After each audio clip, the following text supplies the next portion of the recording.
Finally आपका 2024 का mains का एग्जाम हो चुका है। उससे रिलेटेड हमने एक वीडियो लेकर आए थे जिसमें हमने बात की थी किस कोचिंग से कैसे कैसे क्वेश्चन पूछे गए हैं और काफी लोगों ने बहुत पसंद किया है। उसके लिए काफी अच्छा रिस्पॉन्स आया, काफी अच्छे कमेंट भी आए। उसमें कुछ स्टूडेंट ने बात की है कि हमें इकोनॉमिक्स के लिए कोई बुक बता दीजिए, कि हमें इकोनॉमिक्स के लिए बेस्ट कोचिंग के नोट्स बता दीजिए, हमें किसे फॉलो करें। अलग अलग सब्जेक्ट को लेकर कमेंट किए हैं, व्हाट्सएप पे मैसेजेस भी आए। तो हम आने वाले वीडियोस में उन सब्जेक्ट को लेकर बात करेंगे कि जो आपके अलग अलग पेपर्स है उसमें जो सब्जेक्ट्स दिए हुए आप किस सब्जेक्ट के लिए किस कोचिंग के नोट्स को फॉलो कर सकते हैं। ये सारी बातें हम आने वाले वीडियोस में करेंगे। आज हम बात करने वाले एमपीपीएससी प्रीलिम्स जो स्टूडेंट 2025-2026 में अटेम्प्ट करने वाले हैं, लेकर आज ये वीडियो होने वाला है। तो जो भी एस्पिरेंट 2025-26 को टारगेट कर रहे हैं वो वीडियो को जरूर देखें और वीडियो को लास्ट तक देखें ताकि जान पाए कि वीडियो किसके ऊपर है और आज हम क्या बात करने वाले हैं उसके बारे में। इसके अलावा कोई क्वेश्चन हो, आपका कोई डाउट हो तो आप हमें कमेंट बॉक्स में बता सकते हैं ताकि हम आने वाले वीडियोस में उसमें बात करें। स्टूडेंट ऐसे हैं जो फर्स्ट टाइम एग्जाम देने वाले, उन्हें नहीं पता है कि एमपीपीएससी इवन सिलेबस के बारे में उनको डिटेल से नहीं पता होता है, कितने पेपर्स होते हैं, कितनी यूनिट्स है, कैसे कैसे क्या पढ़ना है। तो सभी के लिए सबसे अच्छी बात मैं आपको बता देती हूँ, सबसे पहली बार एग्जाम देने वाले उनके लिए कुछ चीजें हैं जो मैं आपको बता देती हूँ। सबसे पहले आपको क्या करना है, एमपीपीएससी का सिलेबस का प्रिंट आउट निकालना है। और बहुत सारे स्टूडेंट है जिन्हें यह भी नहीं पता कि सिलेबस हम कहाँ से ले सकते हैं। तो उसके लिए आपको क्या करना है, स्क्रीन पे आपको व्हाट्सएप नंबर शो हो रहा है, वहां पे व्हाट्सएप पे मैसेज करिएगा कि हमें एमपीपीएससी मेंस का या प्रीलिम्स का जो भी आपको चाहिए सिलेबस सेंड कर दीजिए। तो आपको वहां पे पीडीएफ सेंड हो जाएगी, आप उसका प्रिंट आउट निकलाइएगा। और सेकंड चीज है प्रीवियस ईयर पेपर। अभी अगर प्रीलिम्स को टारगेट कर रहे हैं तो आप प्रीलिम्स का प्रीवियस ईयर क्वेश्चन पेपर अपने सामने रखें और सिलेबस को आप पर डे पढ़ें। जो आपका प्रीलिम्स का या मेंस का सिलेबस है उसको डेली पढ़ें कि क्या क्या चीजें उसके अंदर है, क्या क्या सब्जेक्ट है, क्या क्या टॉपिक आपके दिए हैं। और साथ ही आप एक पेपर डेली पढ़ें। यहाँ सॉल्व करने की बात नहीं कर रही हूँ कि आप पेपर को सॉल्व करें, सिलेबस के साथ साथ आप हर साल का एक पेपर पढ़ते हो चले ताकि आपको ये आइडिया हो कि सिलेबस के अकॉर्डिंग किस टाइप से क्वेश्चन आए हैं। अब यहाँ पे सवाल होता है कि सिलेबस तो चेंज हो गया है, पर आप ये जानते हैं कि सिलेबस में बहुत ज्यादा चेंजेस नहीं हुए, कुछ चीजों को जोड़ा गया है, कुछ चीजों को हटाया गया है। लगभग 70 to 75% सिलेबस आपका वही है। तो ऐसे कोई परेशान नहीं होना आपको। और 2024 का भी प्रीलिम्स हुआ तो वो नए सिलेबस के अकॉर्डिंग हुआ, तो आप उसको भी देख सकते हैं। तो आपको सिलेबस के साथ साथ प्रीवियस ईयर क्वेश्चन पेपर पढ़ना है, इससे हमें अंदाजा लगे कि हमारे सिलेबस में क्या है, उसके अकॉर्डिंग क्वेश्चन कैसे आए, हमें कैसे और कितना पढ़ना है। देन उसके बाद आप जाएंगे नोट्स की तरफ। जब आपको सिलेबस और प्रीवियस ईयर के क्वेश्चन की अच्छी जानकारी हो जाएगी तो आपको नोट सिलेक्शन करने में काफी आसानी होगी कि हम किस कोचिंग के नोट्स को फॉलो करना चाहिए, क्या सेल्फ बनाना चाहिए, कोचिंग के नोट्स फॉलो करना चाहिए, क्या सेल्फ स्टडी हो सकती है या कोचिंग ज्वाइन करना पड़ेगा। जो सारे सवाल आपके मन में आते हैं वो सब कुछ आपके क्लियर हो जाएंगे।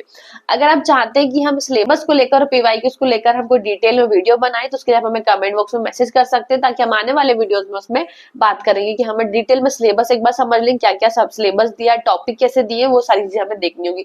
और सिलेबस आप पर डे पढ़े, ऐसा नहीं कि एक दिन आपने पढ़ लिया और खत्म हो गया। सिलेबस की एक एक चीज आपको आपके माइंड में क्लियर होनी चाहिए, किस टॉपिक में, किस थर्ड लाइन में, फोर्थ लाइन में क्या दिया हुआ है। अगर कोई चीज अगर आप पढ़ते हो तो आपको पहले से सिलेबस माइंड में क्लियर होगा तो चीजों को आप अच्छे से और आसानी से समझ में आपको आएगी। ठीक है, तो ये चीजें आप दो चीजों जरूर आपको फॉलो करना है, फिर आप नोट्स के सिलेक्शन की तरफ जाएं। ठीक है, इससे लेकर हमने कई सारे वीडियोस बनाए, जैसे प्रीलिम्स को लेकर बुक लिस्ट पे भी बात करी, अलग अलग कोचिंग के नोट्स हमने कंबाइन करके बनाया था, उस पर हिंदी इंग्लिश दोनों में वीडियो आ चुका है। सेपरेटली वीडियोस भी हम बना चुके हैं अलग अलग कोचिंग से। और आप पब्लिकेशन का आज का वीडियो आपके साथ शेयर करने वाले हैं नोट्स को लेकर। तो आप सभी लोग जानते हैं रिसेंटली आर्यन पब्लिकेशन के हैंड रिटन नोट्स आए हैं, कंप्लीट उनकी 1 to 10 यूनिट है। अब यहाँ पे सवाल आता है यूनिट 8 के लिए आप क्यों नहीं बताते हो। तो आपको पता है कि यूनिट 8 में आपका करंट अफेयर्स है, जिन लोग को नहीं पता वो भी सुन सकते हैं।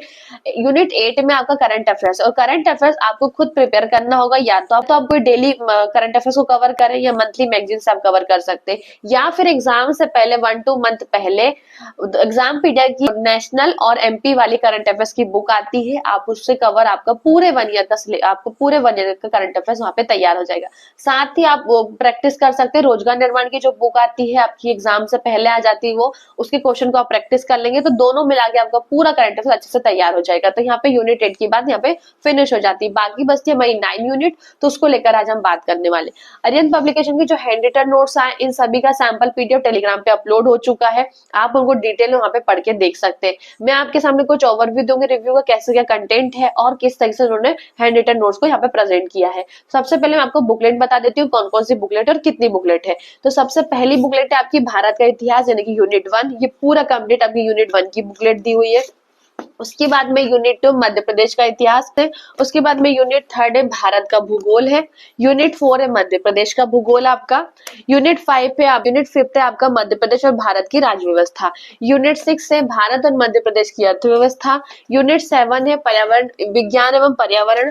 यूनिट 9 है आपकी सूचना एवं संचार और यूनिट 10 है आपकी मध्य प्रदेश की जनजातियां। ठीक है, इसमें सवाल आता है कि इंग्लिश में भी आए हैं क्या, तो अभी इंग्लिश में नहीं आए हैं, हो सकता है इसका इंग्लिश में भी आए, तो जैसे इंग्लिश में आएगा उसके ऊपर भी हम फुल वीडियो बनाएंगे, फुल अपडेट आपके साथ शेयर करेंगे। तो आज हिंदी मीडियम का रिव्यू और हिंदी मीडियम में ही अभी आए हैं, तो आज हम इनको डिटेल में देखने वाले हैं। मैं आपके साथ 2 से 3 बुकलेट का रिव्यू आपके साथ शेयर कर देती हूँ, कैसे क्या कंटेंट है हैंड रिटन नोट फॉर्मेट में। तो आइए हम देख लेते हैं एक बार।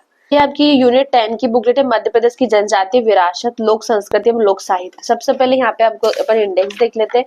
तो आपका जो यूनिट 10 है उसके अकॉर्डिंगली पूरा इंडेक्स आपको यहाँ पे दिया हुआ है। यहाँ पे जनजातीय संबंधित संवैधानिक प्रावधान दिया है, भील जनजाति, गोंड जनजाति के बारे में, बेगा जनजाति, कोल जनजाति, मतलब ये मेन टॉपिक भी आपको दिया और उसके सब टॉपिक भी दिया। अगर आप भील जनजाति पढ़ रहे हो तो उसके अंदर कौन कौन सी चीजें आप पढ़ोगे वो आपको यहाँ पे इंडेक्स में यहाँ पे एक्सप्लेन किया गया है। ठीक है, अब यहाँ पे आप देखते हैं कि यहाँ पे ये हैंड रिटन नोट्स है, मतलब काफी अच्छी राइटिंग में लिखे हैं, काफी अच्छी राइटिंग है ताकि आपको इजीली यहाँ पे समझ में आ जाए। ठीक है, तो आप देख सकते हो जैसे यहाँ पे जनजाति की परिभाषा दी है, तो अलग अलग लोगों ने इसके बारे में क्या क्या परिभाषा दी है वो अलग से बॉक्स में यहाँ पे बताइए। बाकी जो राइटिंग है जो इसके अंदर लिखी गई है वो काफी अच्छी, हर किसी को यहाँ पे समझ में आ जाएगा। चीजें यहाँ बॉक्स में भी बताइए। सबसे अच्छी बात यहाँ पे मैपिंग का भी यूज किया गया है कि जो हैंड रिटन नोट्स उसके अंदर भी मैपिंग अगर यूज हो रही है तो काफी अच्छी बात है। और यहाँ पे जो डेटा है जनजाति को लेकर वो भी अलग से बॉक्स में आपको दिया है यहाँ पे। प्लस हर जगह मैपिंग का यूज किया गया है, यहाँ तक फ्लो चार्ट का यूज किया है ताकि जब क्या होता है जनजाति में हमेशा हमें कंफ्यूजन होता है उनके कल्चर को लेकर, और तो यहाँ पे उन्होंने क्या किया अलग अलग जिलों में अलग अलग तरीके से उन्होंने यहाँ पे प्रेजेंटेशन दिया ताकि आपको समझ में आ जाए। बाकी मध्य प्रदेश की जनजातियों के बारे में प्रमुख उनके जो टॉप पॉइंट्स हो सकते हैं वो ही आपको यहाँ पे दिए हैं। यहाँ पे भी आप देख सकते हो, मतलब हर तरीके से काफी अच्छा प्रेजेंटेशन किया हैंड रिटन नोट्स के फॉर्मेट में भी। अब यहाँ पे हम थोड़ा देख लेते हैं क्या हमें आंसर प्रैक्टिस के लिए दिए हैं या नहीं क्वेश्चन। तो देखो यहाँ पे तो गोंड जनजाति के बारे में आपको दिया हुआ है। ठीक है, गोंड जनजाति कहाँ कहाँ पर फैली हुई है उसको मैप के थ्रू बताया आपको। ठीक है, यहाँ पे अलग अलग टॉपिक में बहुत अच्छे डिटेल में समझाया। अब यहाँ पे लास्ट में क्या उन्होंने टॉपिक वाइज आपको यहाँ पे ना एमसीक्यूज दिए, जैसे कि कई बुक्स में क्या होता है जस्ट टॉपिक के बाद आपको एमसीक्यूज मिलते हैं, बट यहाँ पे क्या है चैप्टर फिनिश होने के बाद में आपको एमसीक्यूज दिए, जैसे कि सारे जनजाति को लेकर तो यहाँ पे उसके पूरा एमसीक्यूज दिए सारे जनजाति में। बाहर जनजाति के एमसीक्यूज आपको दिए हुए हैं, उसके बाद में कोरकू जनजाति के सारे एमसीक्यूज दिए हैं, है ना। तो यहाँ पे मध्य प्रदेश की घुमंतर और अन्य प्रमुख जनजातियों के बारे में यहाँ पे दिया है। तो यहाँ पे आपको क्वेश्चन मतलब यहाँ पे टॉपिक के साथ साथ आपको प्रैक्टिस के लिए एमसीक्यूज भी दिए हैं, तो काफी अच्छी क्वालिटी में यहाँ पे लिखा गया है ना। बाकी चीजें यहाँ पे हर चीज कवर की सिलेबस अकॉर्डिंग सब कुछ यहाँ पे दिया है, और इसका सैंपल पीडीएफ है ना वो टेलीग्राम पे अपलोड हो चुका है, तो वहाँ पे एक बार आप खुद भी पढ़ के इसको जरूर देखें। हम एक बार नेक्स्ट बुकलेट देख लेते हैं। यहाँ पे नेक्स्ट बुकलेट है आपकी भारत एवं मध्य प्रदेश की अर्थव्यवस्था, इकोनॉमिक्स वाला पार्ट है आपकी यूनिट 6। अब यहाँ पे भी सेम इस तरह से उन्होंने यहाँ पे आपको सबसे पहले यहाँ पे इंडेक्स दिया हुआ कि क्या क्या आप पढ़ने वाले, मेन टॉपिक के साथ सब टॉपिक भी आपको यहाँ पे बताया गया है ताकि आपको आसानी हो चीजों को समझने। और यहाँ पे आपको उसका पूरा सिलेबस भी दिया हुआ है ना, आप यहाँ पे देख सकते हो। उसके बाद में फिर पूरा यहाँ पे आपको अर्थव्यवस्था की पूरी चीजें यहाँ पे आपको दी हुई है। ठीक है, यहाँ पे आपको ग्राफ के थ्रू भी चीजें बताई है, जो कि हमें डेटा याद करने में प्रॉब्लम आती है वो ग्राफ का यूज भी किया है, सर्कल ग्राफ का यूज भी किया गया है, यहाँ पे पॉइंट टेबल्स का भी यूज किया है। बाकी इसमें राइटिंग भी काफी अच्छी है, वो कोई प्रॉब्लम नहीं आएगी, चीजें आप आसानी से पढ़ सकते हो। ठीक है, और उसके बाद में यहाँ पे चीजें और डिटेल में सब कुछ दिया हुआ, पॉइंट्स में भी चीजें दी है, और छोटी छोटी चीजों को बहुत अच्छे से यहाँ पे एक्सप्लेन किया है। जैसे यहाँ पे जो डेटा है जो याद करने वाली चीजें होती है उसको यहाँ पे उन्होंने बॉक्स में चीजें दी ताकि आप याद कर सकते हैं, है ना। सेम इस तरह से सारी चीजें इसके अंदर दी हुई है, और यहाँ पे भी आपको लास्ट में एमसीक्यूज प्रैक्टिस के लिए मिल जाएंगे। टॉपिक वाइज आपको यहाँ पे एमसीक्यूज प्रैक्टिस के लिए दिए हुए, जैसे यहाँ पे लिखा प्रैक्टिस राउंड यूनिट 6, तो यहाँ पे पूरा आपको प्रैक्टिस है, और लगभग आपको 80 से 100 क्वेश्चन आपको हर टॉपिक में मिल जाएंगे प्रैक्टिस के लिए, टॉपिक वाइज आपको यहाँ पे क्वेश्चन मिल जाएंगे, प्रैक्टिस आप यहाँ से कर सकते हो। तो ये पूरा हैंड, जैसे कि मैप काफी अच्छा मैप यूज किया गया है यहाँ पे, है ना, चीजों को बहुत अच्छे से समझाया गया है। जैसे एक जिला एक उत्पाद के बारे में यहाँ पे आपको दिया हुआ है, तो इसकी पूरी चीज आपको यहाँ पे दी हुई है।